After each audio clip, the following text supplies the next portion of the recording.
성탄절 예배 중에 가장 경건한 시간이 아닐까 생각합니다. 왜냐하면 가장 진지하게, 그리고 가장 고요하게, 또 촛불을 켜고 집중하면서 예수님의 탄생의 의미를 새겨볼 수 있는 시간이 되기 때문입니다. 한밤중에 자정즈음에 탄생하신 예수님을 만나러 가는 동방박사들처럼 우리도 그렇게 동방박사들과 같은 마음으로 예수님 찾기를 원합니다. 그리고 말구 위에 누우신 예수님을 보면서 기뻐하며 경배했던 것처럼 우리도 오늘 예수님을 만나고 여러분 마음에 잊혀졌던 예수 만난 기쁨을 다시 되찾는 우리 조은의 성도들이 되시기를 주의 이름으로 간절히 축원합니다. 그 예수 만나는 기쁨을 가장 먼저 누렸던 사람들이 바로 누구냐? 바로 동방의 세 명의 박사들이죠. 저는 오늘 동방 박사들의 이 예수 만나는 사건을 통해서 그들이 어떻게 예수님을 만났는지, 어떻게 예수님을 모셨는지 여러분 함께 알아보면서 동방 박사들의 모습을 닮아 오늘 밤 그렇게 예수님을 여러분 마음속에 모실 수 있기를 축복합니다. 첫 번째로 동방 박사들은 어떻게 예수님을 만났을까요? 한번 따라합시다. 인내와 믿음으로 예수님을 만났습니다. 우리 한번 2장 1절을 같이 한번 읽어보겠습니다. 같이 한번 읽어볼까요? 시작. 헤롯 왕 때에 예수께서 유대 베들레헴에 선하심에 동방으로부터 박사들이 예루살렘에 이르러 말하되.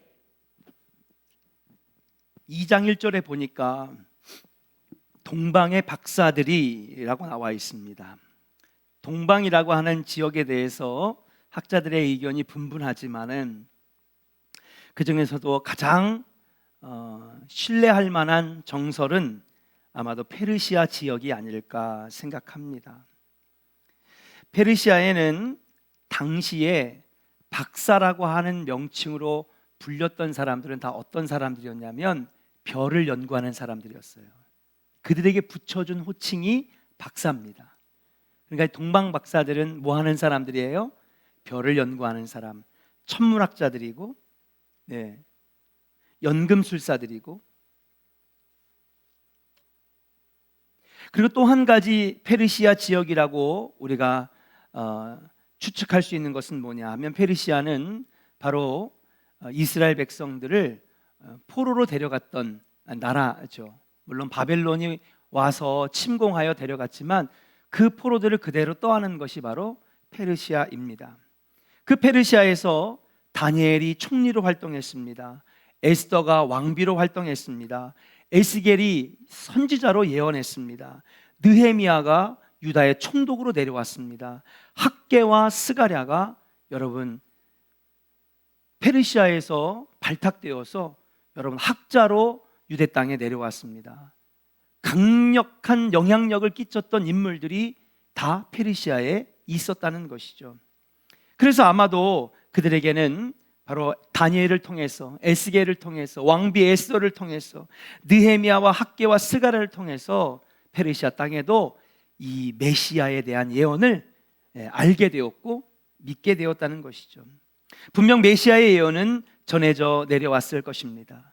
그렇게 메시아를 기다리고 별을 연구하던 중에 동방의 세 명의 박사들이 메시아의 별을 보고 따라오게 됩니다. 이것이 왜 놀라운 것이냐 하면요, 만약에 동방이라고 하는 지역이 페르시아라고 한다면 무려 거리가 2000리가 넘는 거리, 8000킬로가 넘는 거리죠. 여기에서부터 싱가포르까지 약 한 5000km 정도 됩니다. 그러니까 여러분 페르시아에서 유대 땅까지 대한민국에서 싱가포르를 가는 것보다 얼만큼? 1.5배를 더 가야 되는 거예요. 얼마나 먼 거리일까요? 최소한 1년 이상 또는 2년 이상을 걸어야 되는 어마어마한 거리입니다. 근데 여러분 여기가 그렇게 산도 있고 물도 있고 경치가 좋은 데냐? 아닙니다. 가장 무시무시한 아라비아 사막이 중간에 놓여져 있고요, 큰 산맥들이 놓여져 있는 험한 길이죠. 그 동방의 박사 3명은 이렇게 멀고도 험한 길을 건너왔던 겁니다. 메시아를 만날지 못 만날지도 모르는 상황에서 산을 넘고 사막을 건너 예루살렘까지 온다는 것은 여러분 보통 인내가 아니고서는 정말 이 땅에 메시아가 태어났다라고 하는 것, 메시아에 대한 예언을 믿지 않고서는 불가능한 일입니다. 아니, 믿는다 할지라도 누가 이런 것을 위해서 나서겠습니까? 여러분들은 나서겠습니까? 비행기를 타고 가는 것도 아니고 자동차를 타는 것도 아니고 걸어서 가는 거리를 메시아를 그냥 막연한 예언과 전설을 믿는 것 때문에 여러분 가시겠습니까? 이들에게는 보통 인내, 보통 믿음이 있었던 것이 아닙니다. 그들은 인류를 구원할 메시아에 대한 분명한 믿음과 확실한 믿음이 있었기 때문에 이 멀고 험한 길을 걸어왔다라고 하는 것이죠. 오늘 이 모습 속에서 우리가 알 수 있는 것은 무엇이냐? 우리가 예수님 만나고 예수님을 함께 따라 동행하는 삶은 쉬운 길이 아니라는 거예요. 신앙생활, 신앙의 길, 구원의 길은 결코 쉬운 길이 아닙니다. 때로는 힘들기도 하고 시험을 만나기도 하고 마음의 상처를 입기도 하고 마치 사막을 건너듯이 높은 산맥을 넘듯이 긴 거리를 피곤한 가운데서도 건너듯이 신앙의 길은 그렇게 멀고도 험한 길이라고 하는 사실이에요.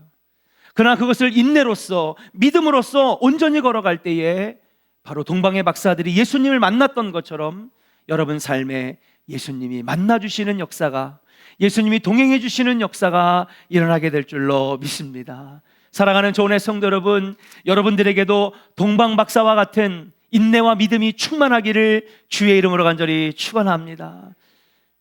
그렇게 인내로서 믿음으로써 여러분 믿음의 경주를 할 때에 그 마지막에는 하나님 계신 곳 천국이 기다리고 있고 주님이 주시는 놀라운 복된 삶이 기다리고 있다라고 하는 사실이에요.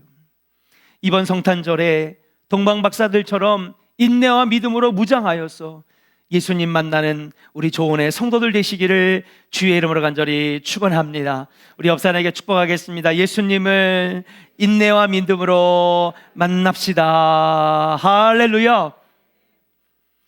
두 번째 동방 박사의 모습을 통해서 우리가 무엇을 배웁니까? 따라합시다. 예수님을 왕으로 모셨습니다. 2절을 같이 읽겠습니다. 2절입니다. 시작. 유대인의 왕으로 나시니가 어디 계시냐? 우리가 동방에서 그의 별을 보고 그에게 경배하러 왔노라 하니. 유대인의 왕으로 오시니가 어디냐 하고 물어봅니다. 동방의 박사들이 예루살렘에 도착하자마자 왕 앞에 가서 그렇게 얘기하는 거예요. 유대인의 왕이 어디 계시냐? 어제 심야 기도에서 먼저 한번 설교를 했습니다. 워낙 신학적으로 깊이 들어가야 되기 때문에 촛불 예배 때는 시간이 오래 걸릴까 봐 어제 미리 심야 기도 때 말씀드린 이 상황이 우리가 정말 많이 읽었던 말씀. 전 어릴 때에 우리 성탄절 전야제에 앞에 쪼르륵 초등부 때 나와가지고 마이크를 서로 건네면서 마태복음 2장 1장 후반전에 천사가 가로되 이르러 임마누엘이라 하리라 그러면서 1장 후반절부터 2장 초반까지 우리가 서로 막 성경 암송을 했던 기억이 나요. 또 성탄절을 우리가 30번, 40번, 50번, 70년 동안 보내면서 이 구절을 얼마나 많이 들었습니까? 그런데 이 상황은 놀라운 상황입니다. 왜냐하면 동방의 박사들 앞에 지금 누가 서 있어요? 헤롯 왕이 서 있어요. 헤롯 왕은 유대인의 왕입니다. 근데 그 앞에서 지금 누구를 찾아요? 유대인의 왕이 어디 있냐는 거예요. 이건 상당히 모욕적이고 왕을 아주 수치스럽게 만드는 발언인 거죠. 아니 지금 왕 앞에 가서 왕이 어디 있니? 그 얘기는 뭡니까? 당신은 유대인의 왕이 아니라는 거죠. 이것이 얼마나 위험한 발언이냐 하면 어제도 말씀드렸지만 이 헤롯 왕은요 30년 뒤에 예수가 십자가에 달릴 때에 통치했던 헤롯 왕과는 다른 인물입니다. 이름은 똑같은데. 그래서 예수님 탄생할 때의 왕은 헤롯 대왕이라고 부릅니다. 이 헤롯 대왕은요, 유대인이 아닙니다. 에서의 후손 이두메 사람인데, 이두메는 에돔의 지역을 말하는 것이에요. 다시 말해서 헤롯 대왕은 유대인이 아니라 에돔 사람이 와서, 다시 말하면 이민자가 와가지고 왕이 된 거죠. 정치적인 수완이 뛰어난 자였는데 로마군의 등을 입고 힘을 받아서 반대 세력, 정통의 왕족들을 몰아내고 자기가 이스라엘 땅을 차지한 겁니다. 그러다 보니 언제든지 내가 뺏은 이 권력 내가 뺏기면 어떡하지? 늘 유대인들의 정통 왕족이 나를 노리고 죽이려면 어떡하지? 늘 불안에 떨었어요. 누구보다도, 어떤 왕보다도 왕권에 집착이 있었던 왕입니다. 그래서 너무나 자신의 권력에 집착하고 자신의 자리를 너무나 집착한 나머지 과중한 세금을 부과하고 착취하고 강제로 노동해가지고 성을 쌓게 만들고 백성들의 비난을 받는 왕이었어요. 그는 자신의 왕위를 지키기 위해서 많은 나라와 많은 족속들의 공주들과 결혼했는데 아내가 10명이었습니다. 좋아서 결혼한 게 아니라, 그 공주들이 이뻐서 결혼한 게 아니라 왜 결혼했어요? 자신의 왕권을 튼튼하게 하기 위해. 옛날에는 이 나라를 튼튼하게 하기 위해서는 뭐 했어요? 정략 결혼을 했잖아요. 그렇게 얻은 아내가 10명이었습니다. 그는 나중에 너무 권력에 집착한 나머지 여러분 아들을 죽이고요, 아내를 죽이고 아내의 엄마까지도 죽여요. 뭐 때문에? 자신의 왕의 자리를 뺏기지 않으려고. 그런데 지금 그런 왕 앞에 가서 동방의 박사들 3명이 와서 뭐라고 그래요? 유대인의 왕이 어디 계시냐? 여러분, 목숨이 날아갈 판입니다. 지금 헤롯 왕 앞에서 왕이 어딨냐고 묻고 있는 것입니다. 목숨이 위험합니다. 그러나 그들은 주저하지 않았습니다. 그들은 그런 위험한 상황에서도 예수 그리스도를 왕이라고 고백하고 있는 거예요. 이 고백은 동방의 박사들이 메시아를 믿었고 예수를 참 자신들의 왕으로 고백했다라고 하는 증거를 말해주는 것입니다. 어제도 말씀드렸지만 마태복음의 주제는 뭐냐 하면 너의 왕이 누구냐는 거예요. 너의 왕이. 너의 인생의 주인이 누구냐는 거예요. 너의 인생에 네가 주인이 아니라, 너의 인생에 네가 왕의 자리를 차지하고 있는 게 아니라, 이제 예수 만난 우리들은, 구원의 백성 된 우리들은, 하나님의 자녀가 된 우리들은 내가 왕이 아니라 내 안에 누가? 예수 그리스도가 왕이 되는 것입니다.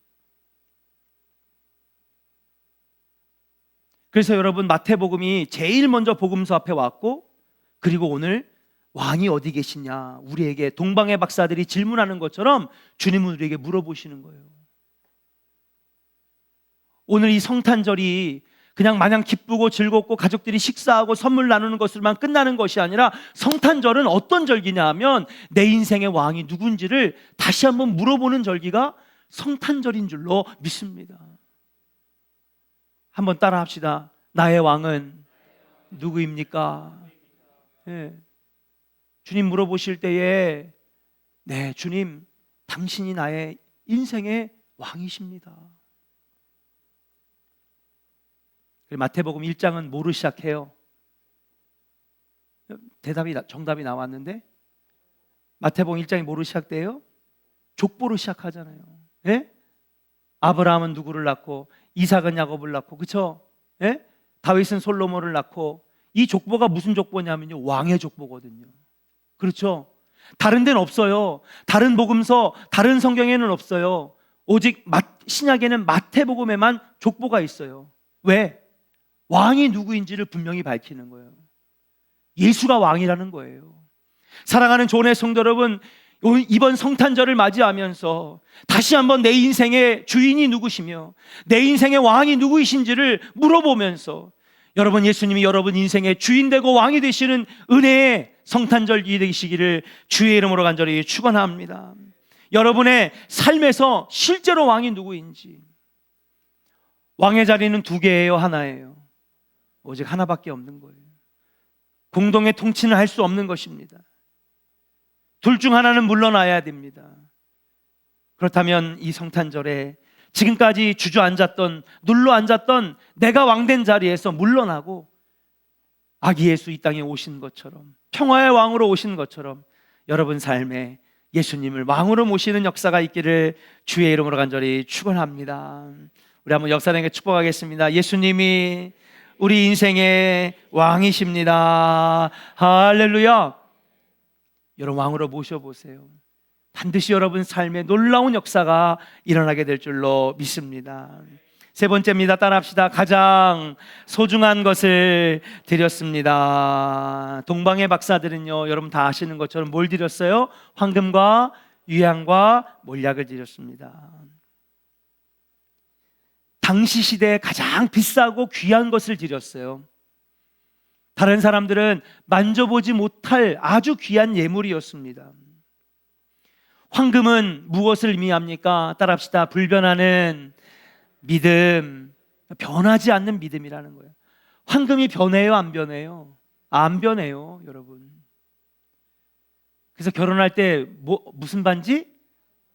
다이아인가요? 금에다 다이아를 박는 거죠. 다이아도 변하지 않잖아요. 변하지 않는 거예요. 어떻게 변할 수 있냐는 거죠. 황금은 변하지 않는 믿음을 의미하는 것입니다. 유향은 무엇입니까? 유향은 일편단심, 소망을 의미하는 것입니다. 소망은 주께 있다는 거예요. 믿으시면 아멘. 예.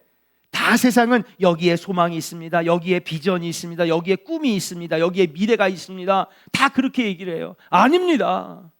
소망은 주님 안에 있는 것이에요. 소망은 말씀 안에 있는 것입니다. 우리가 주님 안에 살 때에 거기에 소망이 있고 희망이 있는 것입니다.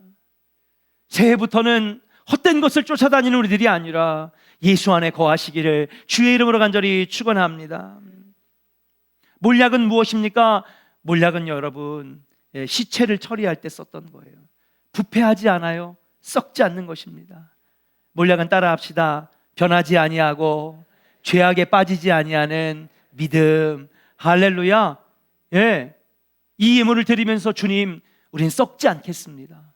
우리는 부패하지 않겠습니다. 우리는 냄새나지 않겠습니다. 거룩하고 정결하게 살겠습니다. 이 몰약을 드렸다라고 하는 것은 영적으로 뭐냐? 이제는 과거의 삶을 뒤로하고 정결하고 썩지 아니하고 냄새나지 아니하고 부패하지 않은 인생을 살겠다라고 하는 동방 박사들의 의지요, 믿음이요, 고백이라고 하는 사실이에요. 여러분 이번 성탄절에도 여러분 가장 귀한 것 드리시기를 주의 이름으로 간절히 축원합니다. 믿음을 드리세요. 소망을 드리세요. 변치 않는, 썩지 않는 결단을 드리는 성탄절이 되어야 될 줄로 믿습니다. 마지막 네 번째입니다. 따라합시다. 다른 길로 고국에 돌아갔습니다. 12절을 읽겠습니다. 12절을 읽을까요? 같이 읽겠습니다. 시작. 그들은 꿈에 헤롯에게로 돌아가지 말라 지시하심을 받아 다른 길로 고국에 돌아가니라. 아멘. 머나먼 동방 페르시아에서부터 찾아와서 아기 예수께 경배하고 예물을 드린 박사들은 너무 기쁘게 예수님을 맞이한 다음에 황금과 유향과 몰약을 드리고 자신들의 믿음, 소망, 변치 않는, 썩지 않겠다라고 하는 결단을 아버지께 드리고 예수님께 드리고 그들은 잠을 청합니다. 근데 그들이 꿈에 하나님의 지시를 받아요. 뭐라고 합니까? 12절에 왔던 길로 돌아가지 아니하고, 그렇죠? 왔던 길로 돌아가지 말고. 왔던 길이 어디입니까? 예루살렘 헤로당이죠. 그 길 가지 말라는 거예요. 너희들은 다른 길로 가서 고국으로 돌아가라. 그 지시를 받고 그들은 왔던 길로 가지 아니하고 다른 길로 고국에 돌아갔습니다. 왔던 길은 무엇을 의미하는 것일까요? 왔던 길은요, 우리의 믿음 없었던 과거의 삶을 의미하는 겁니다.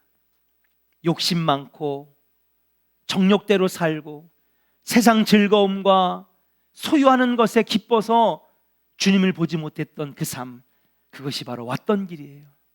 이제 그 길 다시 돌아가지 말라는 거예요.